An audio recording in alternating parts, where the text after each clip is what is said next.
I have something to share that has been highly requested, highly anticipated, and now it's finally here.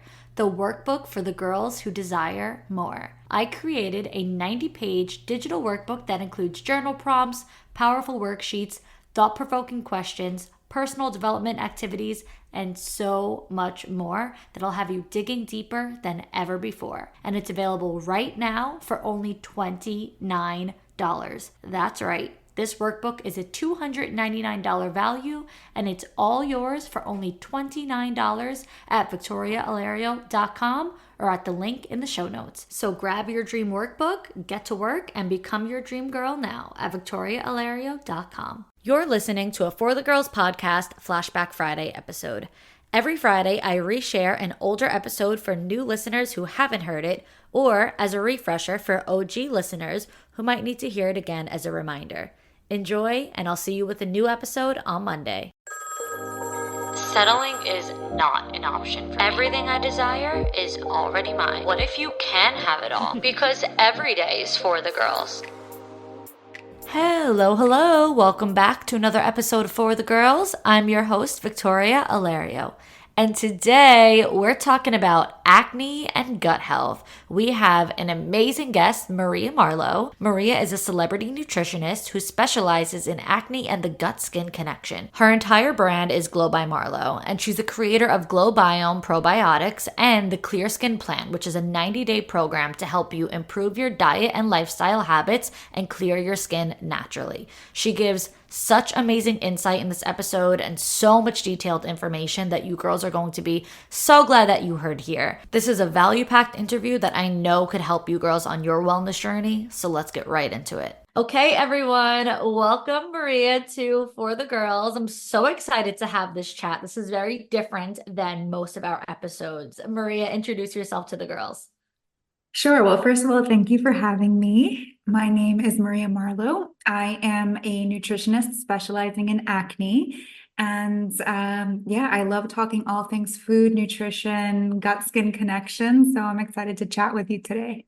Yeah, I'm excited to really get into it because I think that there's just so much that is unknown or that girls don't really know or hear. So yeah, I think that this is going to be a really good one. More specifically, like you said, with acne and whatnot, I have my own journey and I know that you do as well, which I want to talk about. I want to know what your journey was like and how really your interest with acne and nutrition all started. I did read on your website that you struggled with acne yourself.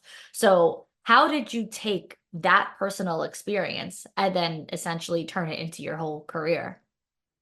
Yeah, well, I definitely don't think I'd be here if I didn't have acne, because that really was what inspired me and got me interested in this whole path. So I had acne for about 5 years from high school into college. And I tried just about everything from the drugstore, topicals to prescription medications. I was put on antibiotics, birth control, spironolactone, right? Tried one thing, didn't work. Okay, move on to the next thing, didn't work. Okay, move on to the next thing. And I was eventually prescribed Accutane or isotretinoin. And I was actually excited to take it because I was like, okay, this is it. This is the gold standard of acne medications. Maybe this will work. And I remember filling the prescription. And then I happened to, when you get a prescription, there's that piece of paper stapled to the front that has all the side effects. And one of the side effects was severe depression that could lead to suicide. And I was just like, wow, okay, that's pretty serious. And I was already depressed about my skin, and all of the other medications I had tried didn't work. So I actually decided in that moment not to take it. And I just thought I was cursed. I thought I had bad genes or bad luck or bad skin. Something was not right because I was doing all the things I was told to do, but my skin wasn't clearing up. So fast forward, I end up meeting this girl in college who, became a friend, and we were eating lunch one day and I was complaining about my skin, and she said very nonchalantly, she's like, "Oh, maybe your acne is caused by what you're eating." And I almost spit my food out because I was like, that's like crazy. That's preposterous. I've been to so many dermatologists and not one of them have ever asked me what I was eating. And meanwhile, my lunch that day was like 2 slices of pizza, Entenmann's chocolate chip cookies, and a Coca-Cola. So that was my lunch. And anyway, I was so desperate. I was willing to try anything. She had recommended some things. Like she had grown up all organic and like her parents were very different than mine. Anyway, I changed my diet. And within about 3 months, my skin completely cleared up. And I was just like, wow, why doesn't anyone teach us this? Well, actually, to be honest with you, I didn't believe it was the food. I was like, there's just no way. I was like, this is a miracle. This is just coincidental. There's no way that the food changes actually worked. So I went back to eating, my pizza and cookies and chips and all that stuff. And of course, my skin broke out again. So that second time, that is when I realized, okay, it is actually the food. And that's when I was like, okay, I want to learn everything that I can about nutrition and cooking. And I ended up completely changing career paths to do Wow. so, and really made it my mission to educate people about this skin and gut connection, skin and food connection, because there is actually a lot of science out there. And now in 2024, we're talking about it more than we were 10, 15 years ago. Mhm. Back then, it was really like, no, there's no connection between food and skin. But now people are having the conversation. You're hearing about collagen and beauty supplements and all this stuff. But yeah, so I really wanted to share this knowledge with people because I think it's so important. I know how it feels to have acne and to feel like why isn't anything working for me? So Mhm. just to really give people a path to clearing their skin holistically.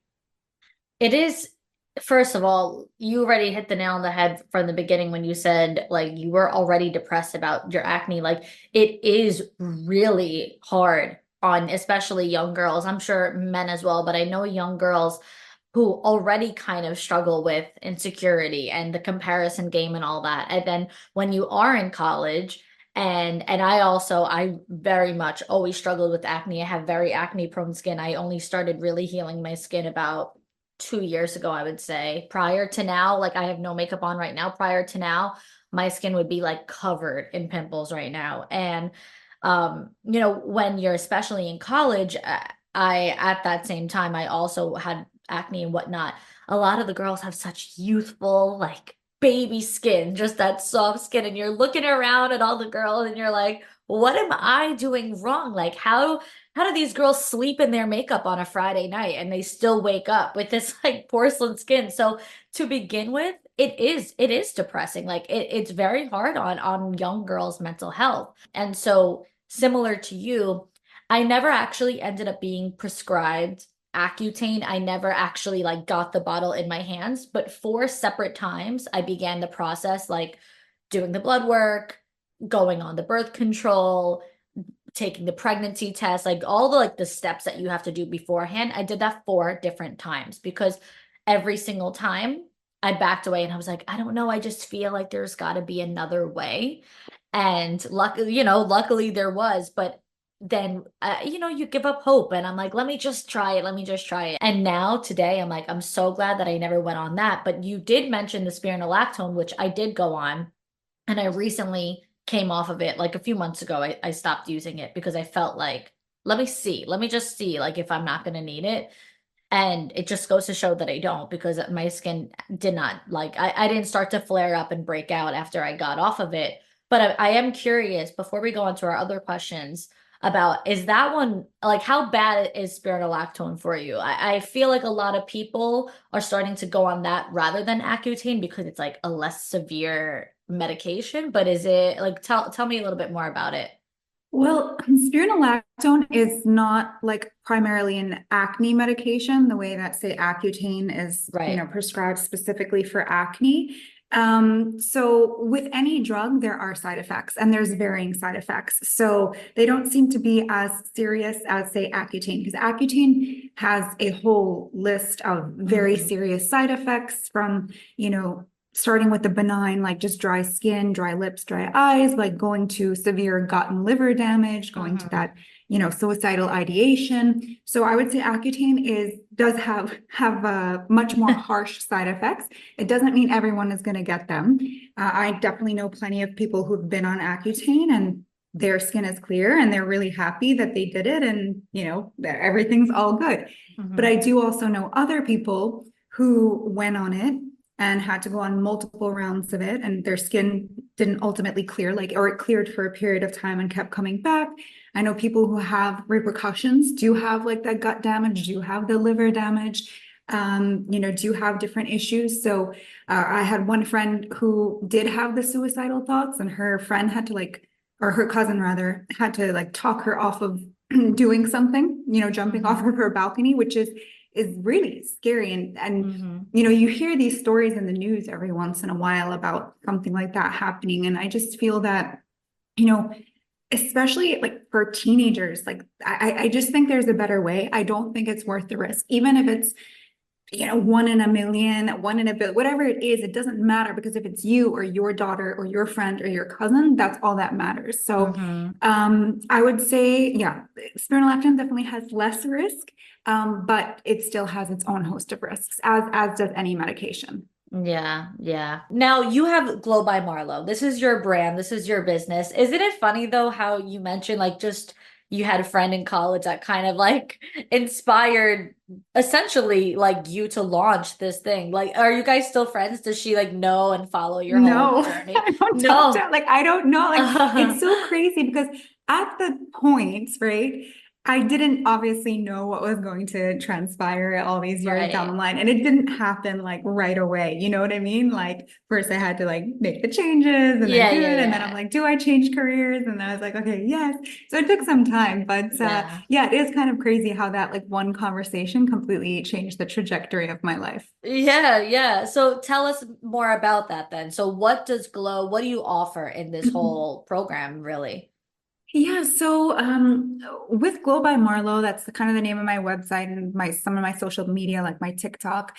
And I provide a lot of recipes and information for people on how to clear their skin naturally and holistically. I also offer something called the Clear Skin Plan, Mm-hmm. which is really based on, over a decade of working with people and doing research on the connection between acne and and food, acne and gut health. And it's really a step-by-step guide to clearing your skin holistically and naturally by getting to the root cause.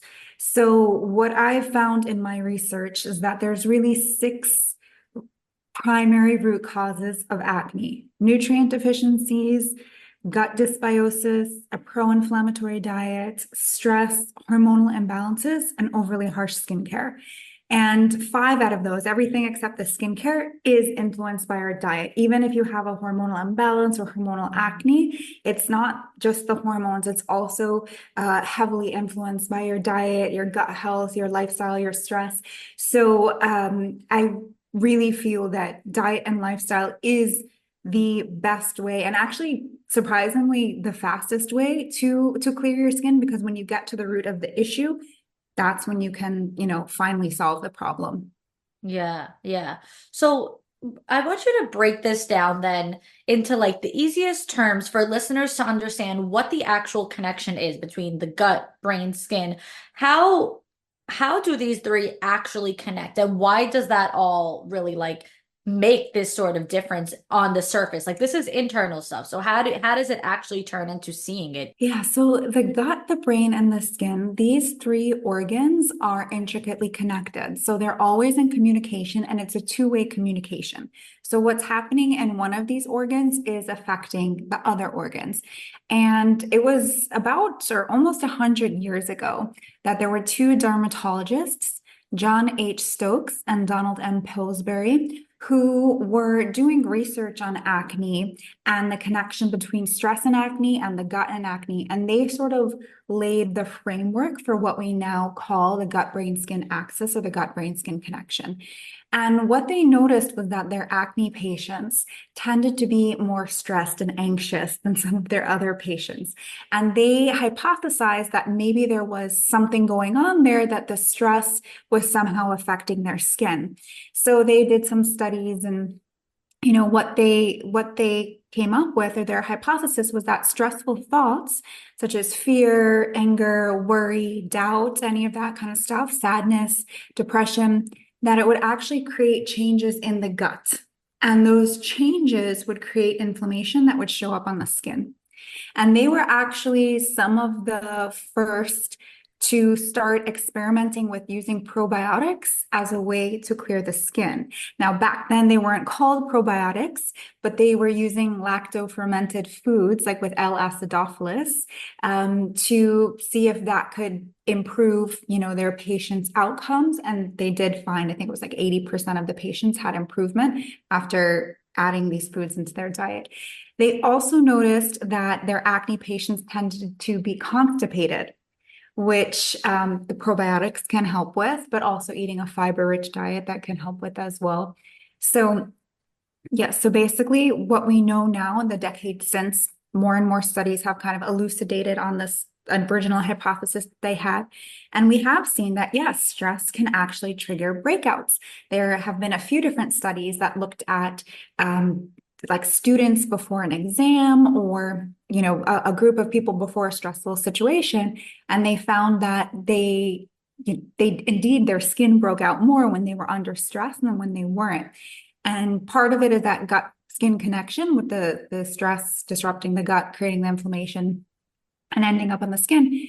But it's also that stress increases our cortisol, and cortisol can increase our sebum production, so actually make your skin more oily and more prone to breakouts. So stress, there's definitely a stress and acne link. And we also know for other inflammatory skin disorders like psoriasis, eczema, rosacea, we know that stress can actually sometimes trigger this. Stress can trigger cold sores, right? We know that there is some connection between the stress and the skin with different skin disorders.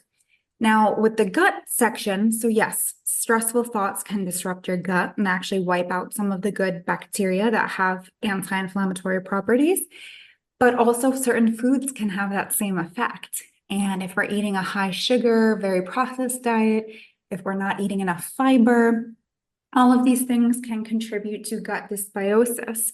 And when we have this disruption in our gut microbiome, again, when we lack those good bacteria, like the lactobacillus and bifidobacteria that have anti-inflammatory benefits, then the more opportunistic bacteria have space to kind of overgrow and create problems, create inflammation, and create other issues. So because everything in our body is connected, the inflammation that starts in the gut, it doesn't just stay there, it ends up body-wide and ends up on our skin. So even, that's why the foods that we eat can also, trigger acne as well. So it's really, really fascinating, but stress and your diet can absolutely break you out. And that's why, like, if you're like, I'm using all these topicals and my skin keeps breaking out, it's because it's not really a topical issue. It's coming internally. If you have acne that's just chronic and it keeps coming back and back and back, it's not a topical issue. It's really an internal issue. And you'll get a lot further by getting to that root cause.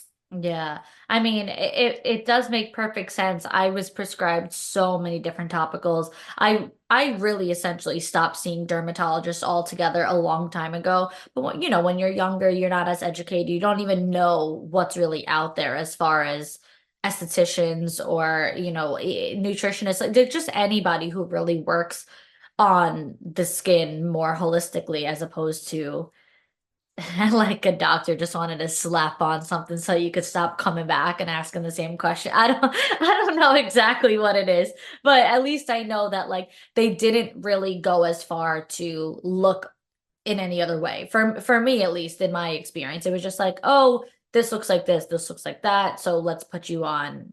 I went on all the mycins, the clindamycins, and the this mycin and that, and the tretinoins and the retinoins and all what the heck these things are called. And nothing ever helped me. Like nothing ever made a difference on my skin.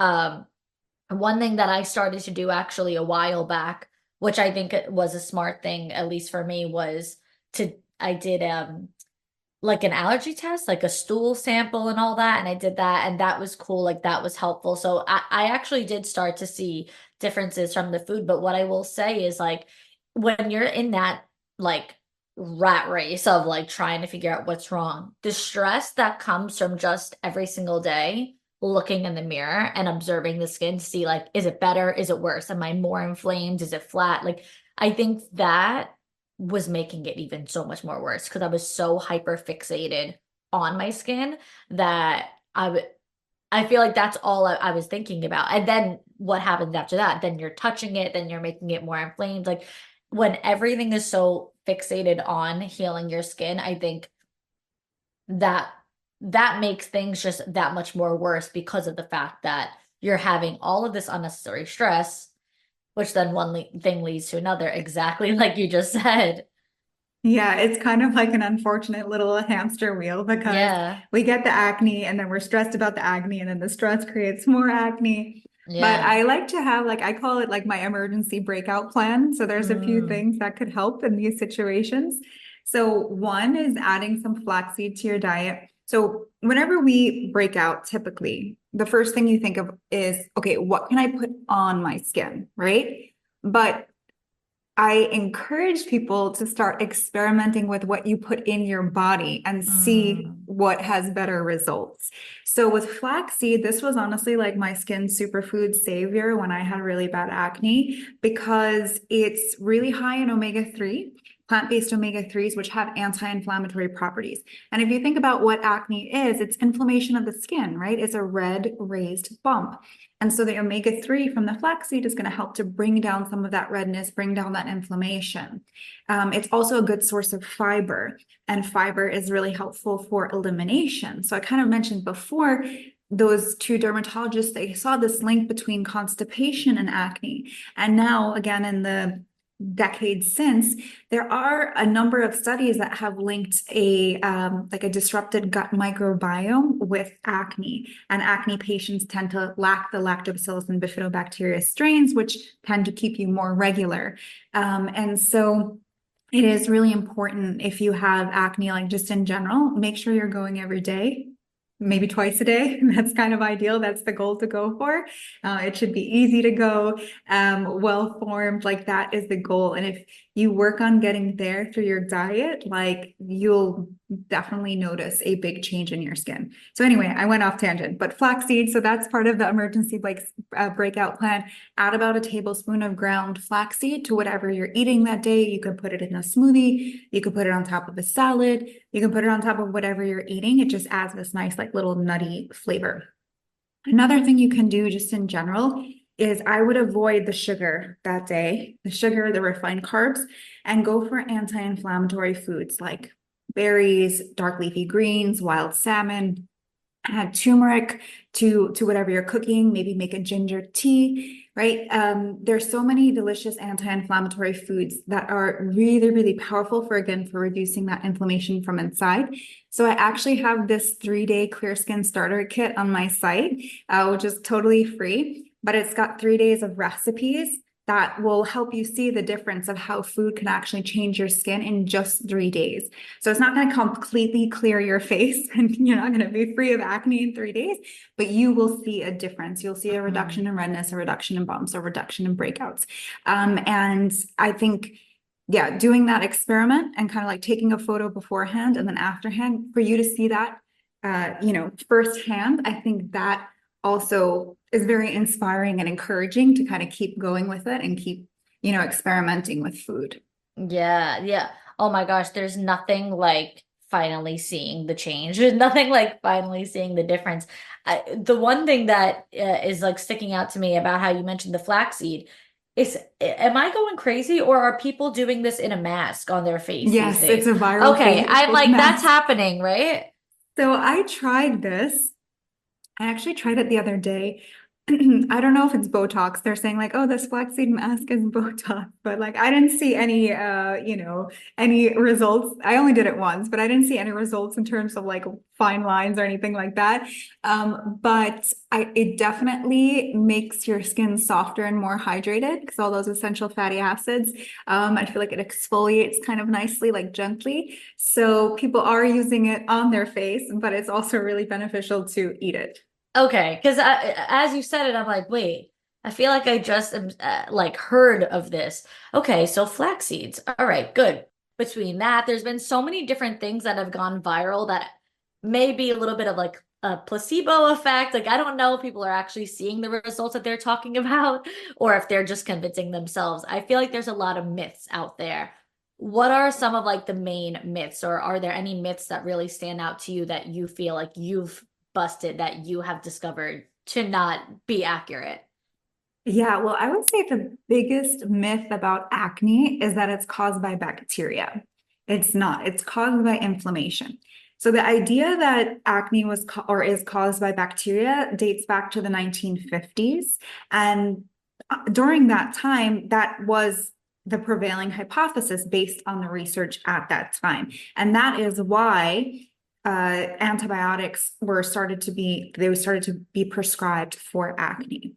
Now, fast forward to the 1980s. During this time period, research started to kind of poke holes in this acne causing bacteria hypothesis. So, what the researchers had initially found back like in the 50s was that acne patients had a bacteria on their skin called P. acnes. And they thought that this was the acne causing bacteria, and they thought this was the problem. And that's why they wanted to go after it with antibiotics, which makes sense. But during the 80s, other research started to point to inflammation as the primary root cause. And in the next couple of decades, we had various studies that kind of kept pointing the finger more at inflammation than bacteria. So, for example, we found out that that bacteria that they thought was causing acne, it's actually a commensal or good bacteria that's found on clear and healthy skin, often in equal amounts as those with acne. Secondly, we found that people who have acne, you can have acne breakouts without having this particular bacteria on your skin. So those are two indicators that this bacteria is not really the primary cause. Now, bacteria may play some role in acne, but it's not the first domino that sets off the rest of the chain of events. It's really inflammation in the body. And I think in the coming decades, because it takes time from study to like actually be put into practice, but what you're going to start to see is more of a focus on inflammation. And we're already seeing that because in the early 2010s, acne was reclassified from a bacterial infection to an inflammatory skin disorder. So if you look up what is acne now, it's classified as an inflammatory skin disorder.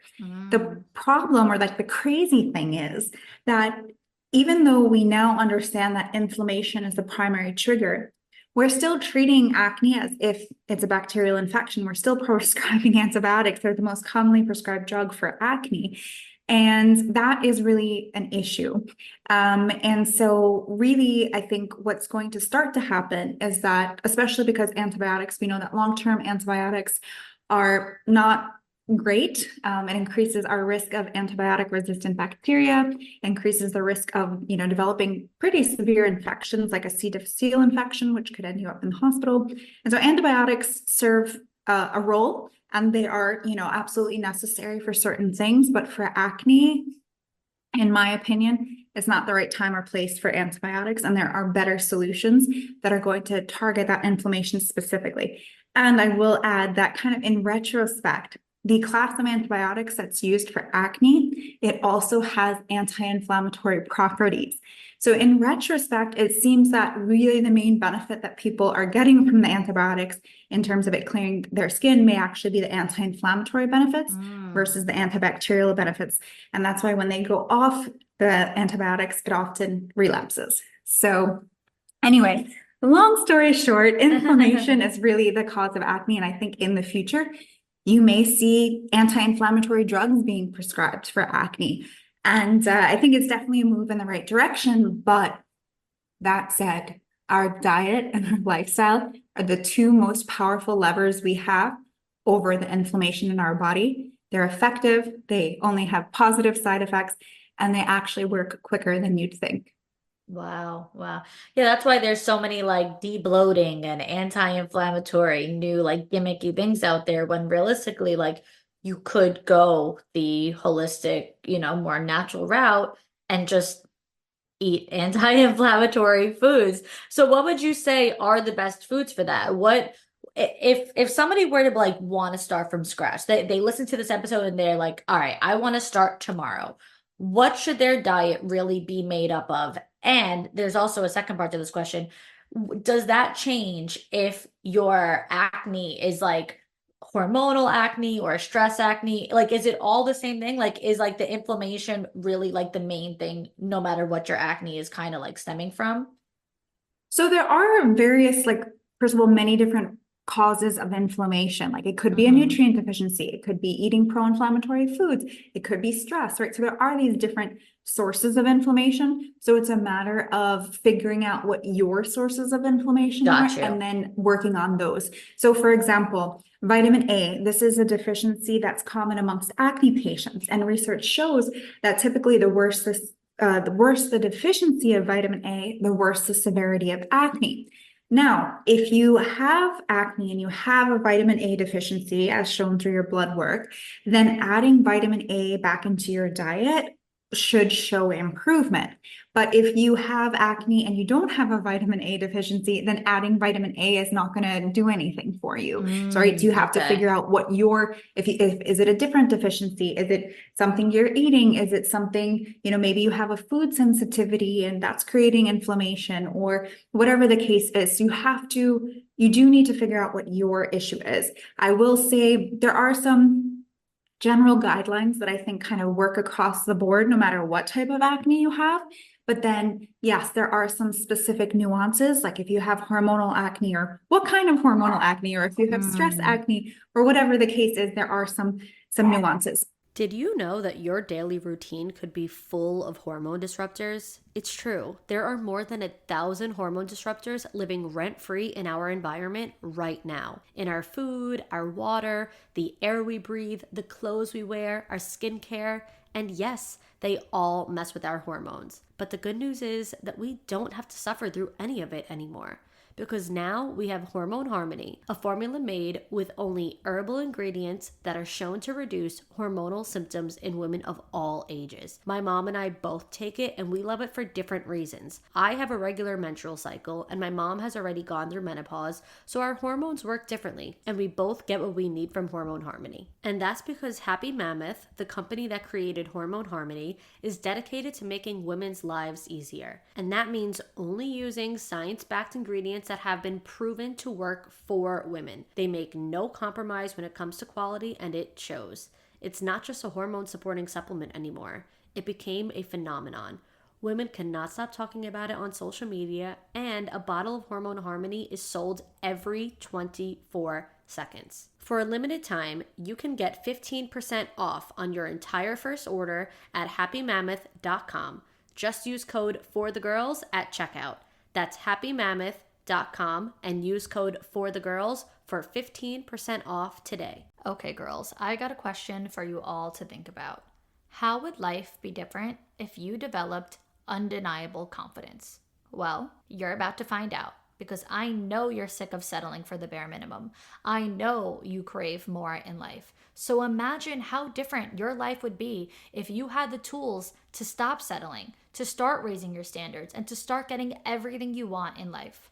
And guess what? You can get all the tools through my Queens of Confidence coaching program. It's a self-paced 8-module digital program that has been proven to change lives through recorded coaching videos, journal prompts and worksheets, and a community discussion board for you to ask me any questions and connect with the other members of the program too. Topics of the Queens of Confidence program include external validation, feminine energy, masculine energy, boundaries, high standards, communication skills, self-doubt, limiting beliefs, imposter syndrome, daily habits, mindful living, emotional availability, improving your relationships, understanding your needs, attracting everything you want, and yes, more. You can get instant access to the entire program right now, and best of all, you can watch and learn at your own pace because your access is granted forever. Some of the queens who have completed the program said, "It's the best investment I've ever made into myself. Vic is the best person to learn from. She's a true expert when it comes to confidence,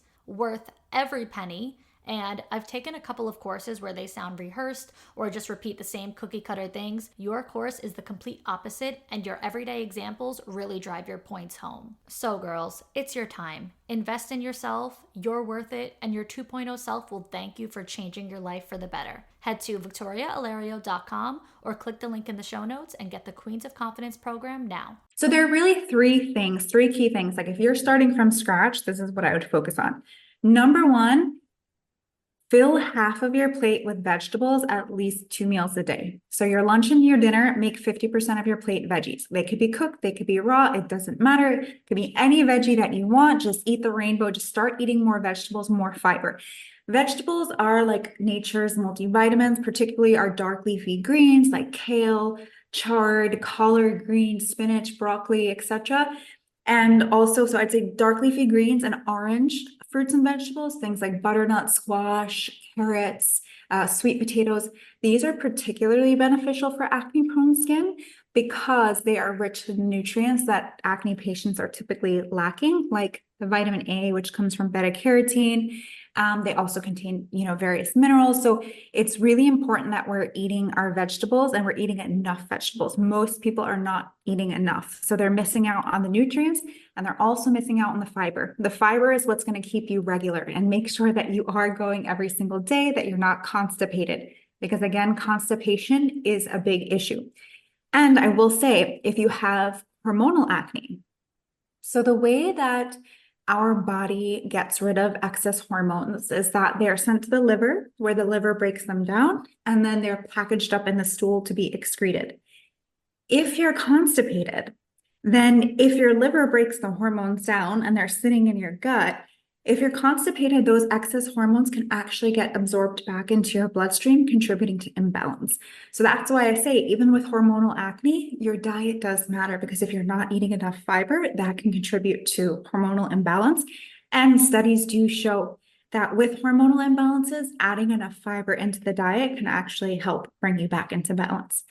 So yeah, number one, make sure you're eating enough fiber, eat the rainbow of vegetables with a little emphasis on your greens and your oranges. Don't only eat green and orange vegetables, but definitely try to get them in daily. So that's number one. Number two, get enough protein. So a lot of people, this was myself included, are hooked on sugar. And some people, yes, are eating sweet things, desserts, cookies, candies, cake. Like that was definitely me. But there's some people who are like, I don't eat sweet foods at all. Like I actually eat pretty healthy. Like, how can I have any issues with blood sugar? Well, if you're eating oatmeal for breakfast, a sandwich for lunch, even if it's on whole wheat bread, maybe you're even having like a cup of pineapple for like a snack in between meals, or you're having crackers or pretzels or something. And then for dinner, I don't know, you're having like a big rice bowl or pasta or something. So even though you're eating savory foods, some of these foods are higher glycemic, particularly if you're not pairing them with fiber, protein, and fats. And so they can still spike your blood sugar. And we know from the research that a high glycemic load diet, one that spikes your blood sugar often, is associated with an increased risk of acne. And when you switch someone who's on a high glycemic load diet to a low glycemic load diet, their acne decreases. So there was a study, I think it was in Miami. There was about 3,000 participants, and they put them on a low glycemic load diet for 12 weeks. And I want to say it's about 90% of the participants had a reduction of their acne within 12 weeks. 90%. Imagine that. There's no acne drug that 90% of the people who take it, their acne is reduced. So that was, so moving to a low glycemic load diet is very, very powerful. And one way to do that, especially if you do feel like you are addicted to sugar or you're addicted to carbs, is to simply add more protein in. When you add more protein into your diet, you don't need willpower, because you're just not going to want the sugar and the carbs as much over time. So what that looks like is, or a good sort of goalpost is to aim for about 30 grams of protein per meal. You can kind of plus or minus. It's going to also depend on, your height, your weight, your activity level, all of that stuff, but it's kind of like a good goalpost. And when you do that, especially for breakfast, that is going to set you up to minimize sugar cravings, to feel satiated, to not feel like the need to snack during the day. And you're just going to feel better, like your mood will be better, more even keeled, less brain fog, all of that. And by the way, eating enough protein also helps with our hair, thicker, fuller hair. It helps with our nails that are long and strong and don't break. So protein has a lot of beauty benefits. It's also great for skin repair. So even though we shouldn't be picking at our skin, I know sometimes it happens. I'm guilty of it as well. You don't want it to scar, you want it to heal properly, and eating enough protein can actually help with that, and eating anti-inflammatory foods. So yeah, so my second thing would be make sure you're getting enough protein at every meal and aim for about 30 grams of protein. That's going to help to keep your blood sugar more stable. And I'll kind of like tack on there, yeah, if you can minimize the sweet foods and the refined carbohydrate foods, that would be ideal.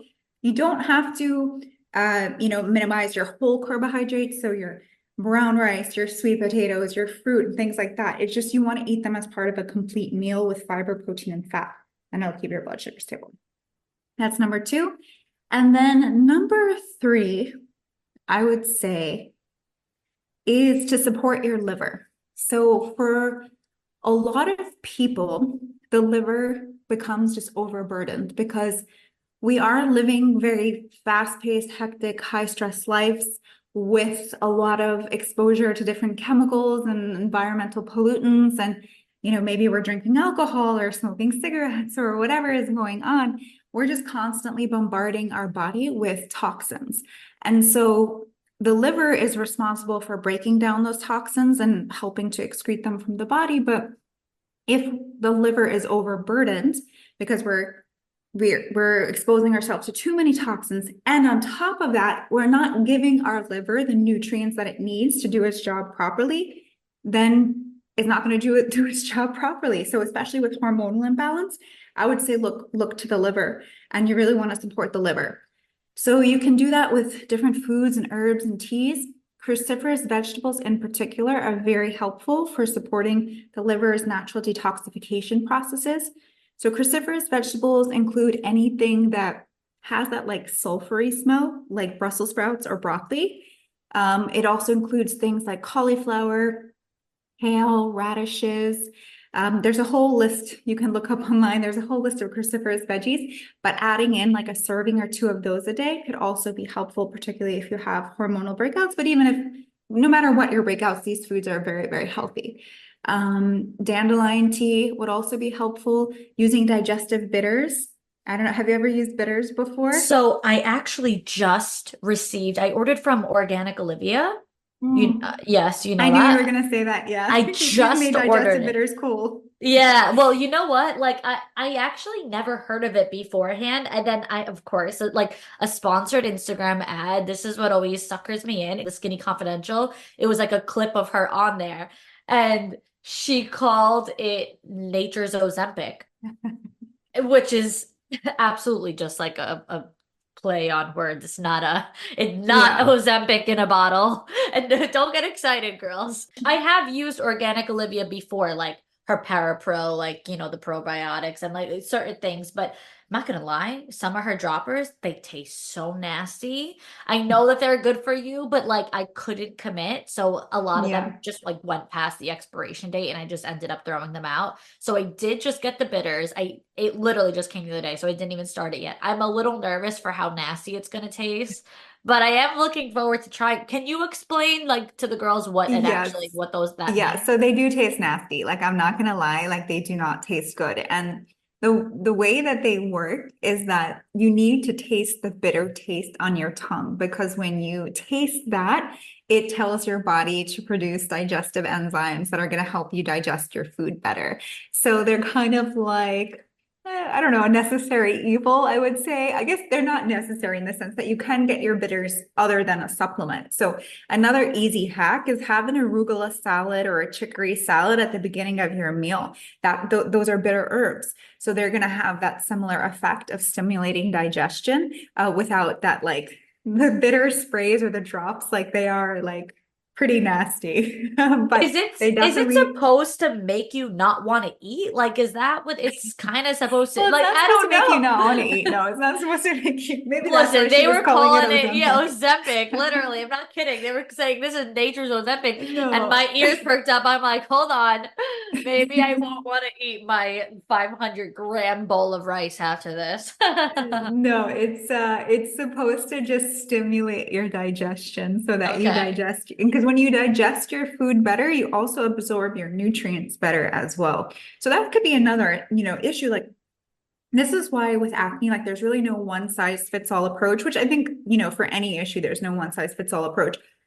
You could be eating a healthy diet, but if you're not absorbing the nutrients because you have some gut issues, then you're not getting the nutrients that you need, right? So that's contributing to the problem. So that's why the gut health aspect comes in. But bitters can be really helpful for supporting digestion, for supporting liver health, for supporting just detoxification, supporting your body's ability to absorb nutrients.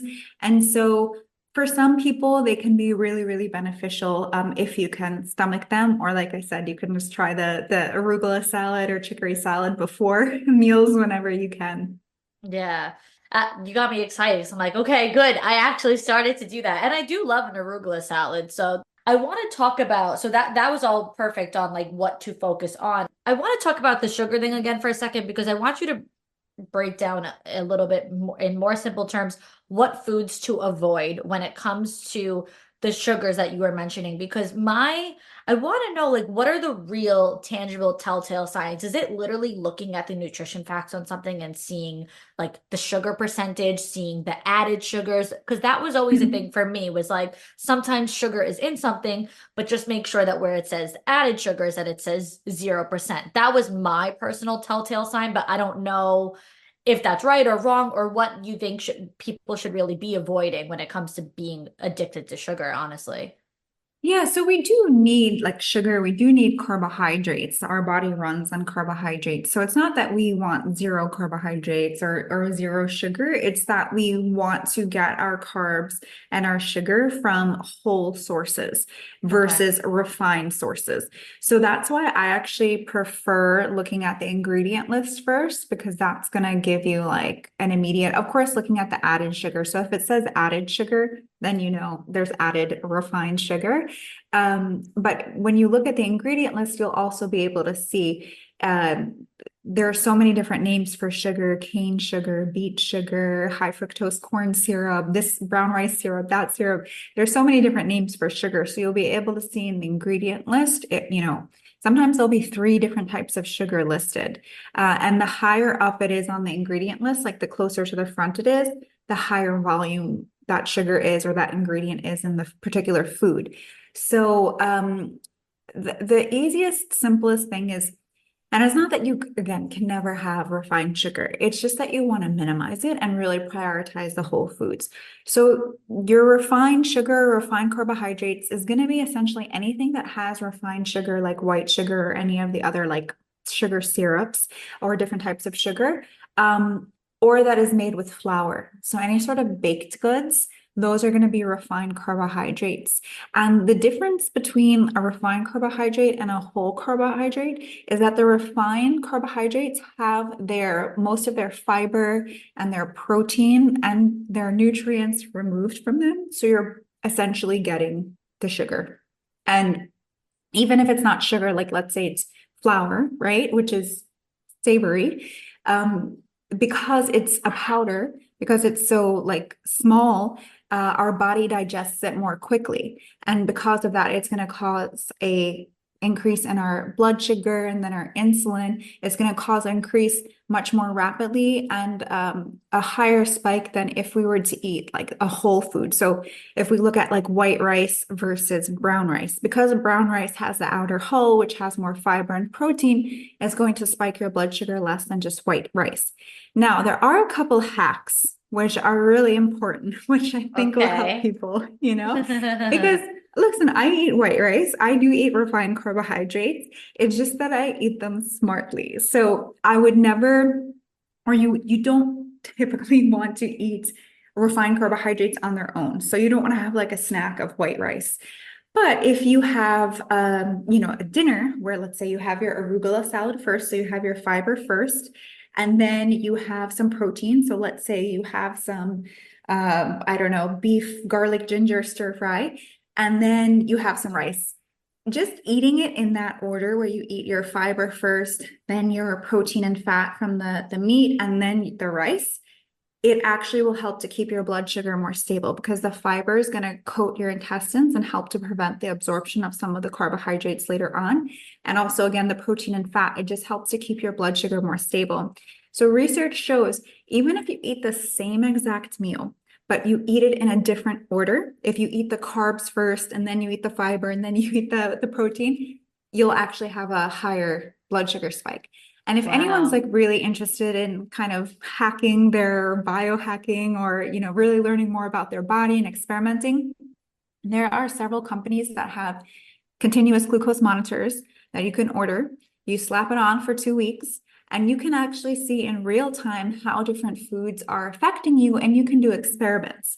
So I actually did it for 2 weeks and I did these experiments. So to give you an example, pineapple, very healthy food. There's so many benefits. It has vitamin C, it has digestive enzymes that help us break down our protein. I ate a cup of pineapple on its own as a snack at like 3 p.m., so in between my meals, and it caused a blood sugar spike over, what would be an acceptable level. It was quick, but it did go up. The next day, I had the cup of pineapple, but first I had some flax crackers with hummus, I think. So I had some fiber, I had some protein, I had some fat, and then I ate the pineapple, and then my blood sugar stayed in an acceptable range. So it's really interesting when you kind of learn these like little hacks because they actually make a big difference. So you don't have to necessarily change what you're eating, just change the order of what you're eating, and that will make a difference. The other hack is just kind of like on that note is when you do want something sweet, let's say you want dessert, don't eat it as a snack, eat it as a dessert, eat it after your dinner, after your lunch, eat it after a meal instead of just on its own. Or if you are like, it's 3 o'clock, I really want a damn cookie, have a handful of nuts first and then have the cookie. At least that is going to help to blunt that blood sugar spike a little bit. Wow. That's a huge hack. I like that. Now I need to like start paying attention because I don't know the order in which I eat it. I don't know what I'm doing now. So now I'm going to start to pay attention to that. I definitely need to look more into that. That's very cool. Aside from the food, aspect and the nutrition aspect, I also want to discuss probiotics. Tell the girls. Like I think everybody probably has experimented with them, taken them, currently taking them, whatnot. How important would you say probiotics are when it comes to really healing the gut?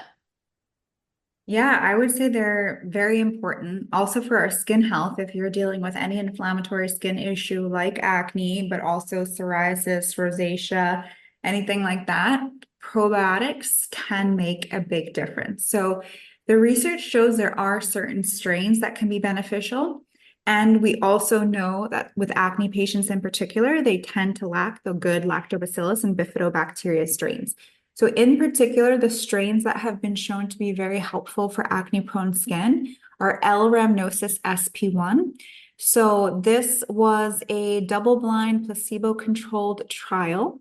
They found that when participants supplemented with this particular probiotic for 12 weeks, it improved insulin signaling in the skin and reduced adult acne in that 12 weeks, which is pretty incredible. We also know L-acidophilus can be beneficial for skin clarity. And this was actually, remember I mentioned those two dermatologists that were, experimenting. They used L-acidophilus cultures.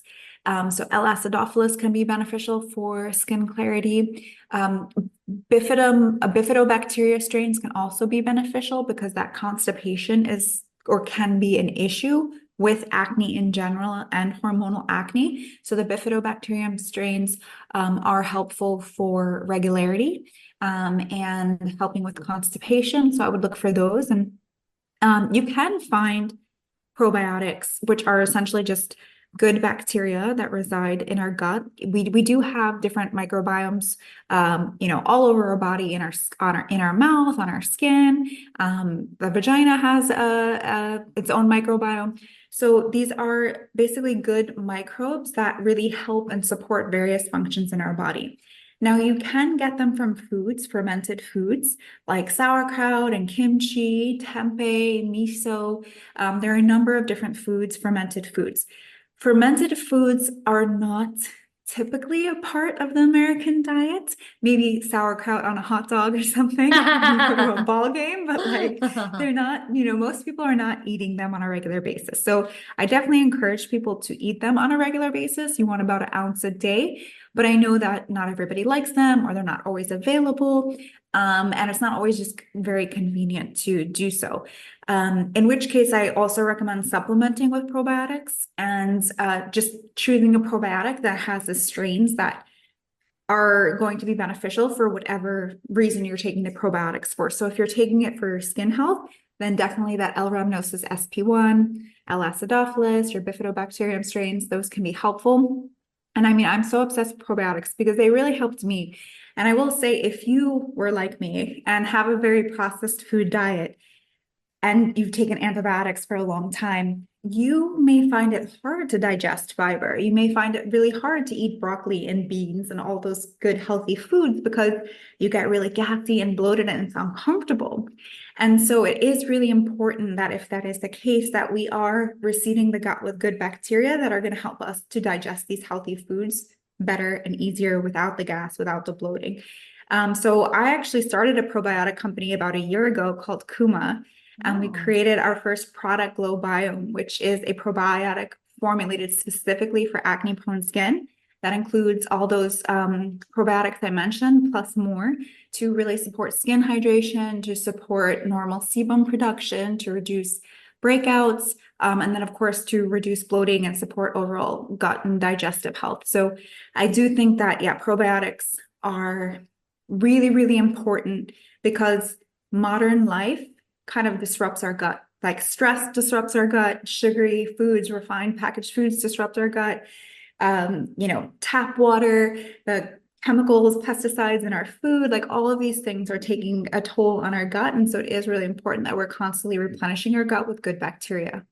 Okay, okay. First of all, I don't even know how I missed that you have your own probiotic. Like, I don't know how I did not see that because I was actually going to ask you which ones you recommend. I haven't been on a probiotic in a little while and I need to get back on one. So I'm gonna have to go back on your website. I don't know how I missed that. I don't know how I didn't Yeah. see that. No, it's all good. I'll send you one. Yeah, I actually what happened was I used to take seed. And I liked it. I didn't have anything negative about it, but of course it's like expensive and whatnot. So then at some point I just must have stopped my subscription. And then I tried a different probiotic, which was recommended. I don't even remember what it was, but it was recommended to me. And I tried it two different times, two different ways, because both times it made me sick. I threw up. So the first time I had it, I can't remember the order in which I had it. I can't remember if I ate it for the took it for the first time on an empty stomach or after I had just eaten. Whatever I had done that first time, when I told somebody, oh, it made me throw up, they said, oh, you're supposed to have it the other way around. So maybe they said you're supposed to have it on an empty stomach or you're supposed to have it after eating. So I don't remember the order in which it happened, but then I did it the second time the next day and I threw up again. So I'm like, it kind of scarred me a little bit from probiotics. As much as I know they're important, I hate getting sick. So I just was like, let me take a minute. Yeah, that's interesting that you had that response. And It could be something in that particular probiotic, or maybe it's the coating. I don't know if it was a tablet or if it was like a capsule. It was Maybe like a capsule in a capsule. Like you could see the two capsules, I if that see. makes sense. Yeah. So maybe it was just something in there that was not agreeing with you. Sometimes probiotics, like throwing up the probiotic is more rare, but sometimes when you start a probiotic, and this is true of any probiotic, it can cause a little bit of digestive upset while your body gets used to it. Like some people will have a little bit of diarrhea for like a couple of days, or some people might have a little bit of increased bloating for a couple of days, up to a week or two, when they first start it. And this could actually be a good sign because it's a sign that the probiotic is active and it's working to actually crowd out and get rid of some of that bad bacteria and Mm-hmm. introduce this new bacteria to the party in there. It Mm-hmm. should subside within a couple of days, up to, like I said, like a week or two. And then after that, it should be smooth sailing. But for most people, when you start a probiotic, you should kind of immediately feel better, or notice a difference within a few days to a few weeks, just in terms of like a reduction of bloating, more regularity, just digesting your food better. Sometimes, after you eat, you feel like a brick in your stomach, or you just don't feel right. You feel really heavy. Probiotics should work to kind of ease all of those things. So when and how are you supposed to be taking a probiotic? It's supposed to be in the morning, empty stomach, with a meal, after meal. Like when are you supposed to be taking them? It also depends on the particular product. So if it has delayed release capsule, then you could technically take it at any time. If it doesn't have a delayed release capsule, then ideally you would take it on an empty stomach, just to kind of like help it get through as easily and quickly as possible. But if you have a sensitive stomach, then it's definitely better to take it with food, whether it's in a delayed release capsule or not, just because it's going to help prevent any issues. So usually the package, whatever probiotic you get, will recommend the best for their particular product. But I would say in terms of timing, whether like morning or evening, there are different schools of thought on that. I think the most important thing is consistency. So if it's easier for you to take it in the morning, make it a part of your morning routine and do it every morning, like either with or after breakfast or before breakfast. And if it's easier for you to do it in the evening, put it on your nightstand and, make sure you take it every night before bed. Okay, good to know. Good to know. All right, so to wrap this up, let give us we want one last juicy thing here. So whether it's one last piece of advice or a myth that you've busted or just a thing that you wish more people knew about healing acne, give us like your one home run. For anyone listening with acne, the most important thing that you can know is that acne is a blessing in disguise. And I know it doesn't seem that way right now, but it really is, because it's your body's way of communicating with you that there's something out of balance, there's some source of inflammation inside. And for a lot of people, that inflammation and that imbalance is not necessarily visible on their skin, so they don't find out until much later when it becomes a bigger problem. Mhm. So really use this as a time to really get to know your body better and to try and be on her side. I think like one of the biggest shifts for me was like when I had acne, I hated my skin. Like I was so mad at myself. Like I just thought like I was like in a war basically with myself. But when I realized that the acne was not my body trying to like, ruin my life, but to wake me up, then everything changed. And when I looked at it as more of a blessing than a curse, I realized that like I learned how to understand my body better, not just with my skin, but like now I know any symptom I have, a headache, a cramp, a this, a that, like I know there's some imbalance there. So it really taught me to be a body detective and helped me discover a healthier diet and lifestyle. And not only did it improve my skin, it improved my immune system, and improved my overall health, my mental health, my Mm. mood, all of these things. And so it really is a blessing in disguise. Just be gentle with yourself and give yourself time. And if you can get to the root cause, you can get to the other side of it. There you have it. That was perfect. Thank you so much. So now tell the girls where they can find you, everything that you have to offer so they can check you out. Sure. So you can find me on my website. It's mariamarlow.com, and Marlow is spelled Marlowe. I have tons of recipes on there, really great blog posts, and that's where you can also find the Clear Skin Plan, which is that 90-day program I talked about. You can find Glow Biome, which is my probiotic. You can also find it on my website, but we have a separate website as well. That's kumaglow.co, which is KUMAGLOW.co. And then, of course, on social media, I'm pretty active on TikTok under Glow by Marlow, on YouTube as well, same name, and on Instagram, I'm at Maria Marlow. Amazing. Thank you so much. Thank you.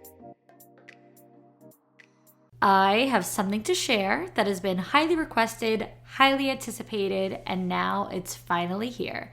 The workbook for the girls who desire more. I created a 90-page digital workbook that includes journal prompts, powerful worksheets, thought-provoking questions, personal development activities, and so much more that'll have you digging deeper than ever before. And it's available right now for only $29.